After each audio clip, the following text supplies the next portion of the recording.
When I was 12-year-old, my mother took me and my two brothers over to the United States. And as we were travelling through the United States, eating at their various diners around America, we got to taste their version of a hamburger. Now, we stopped in a place in South Carolina and we pulled into a roadside diner, and there was an Australian cook there who cooked us an Aussie hamburger.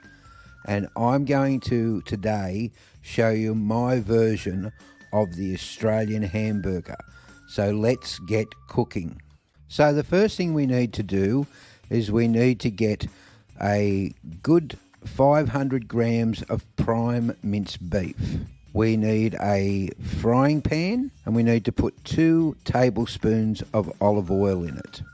The next thing we need to do is cut up an onion and 100 grams of mushrooms. Also mince 3 cloves of garlic and put them into the oil. With the onions and the mushrooms, you'll need to mince them fairly small.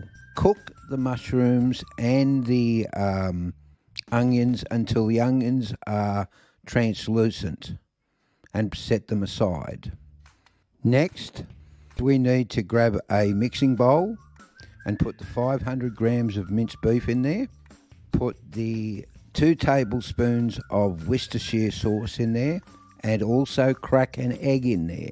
The reason for the egg is to help the patty stay together when you're grilling it.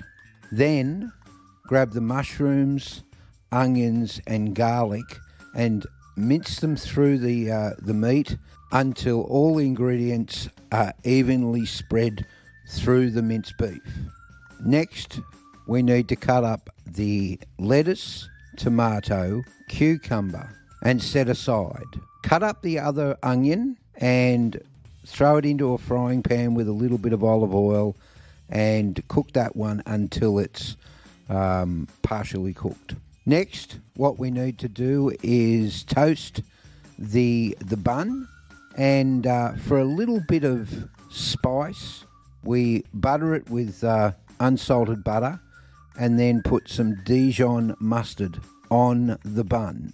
So now we can put it together. So you start off with lettuce, you put a slice of cheese, a meat patty, a teaspoon of onion, a slice of beetroot, slice of tomato, slice of cucumber, another meat patty, some more onion, another slice of cheese, and then you put the bun on top. Now also you can add tomato sauce or barbecue sauce on the patties, but that's entirely up to you. A little bit of salt and pepper, and there you have it. My version of an Australian hamburger. So if you've liked this recipe, remember to like, subscribe and share, and also have a look at the recipe that I have up in the corner. This is Philip's Cooking Recipes. Bye for now.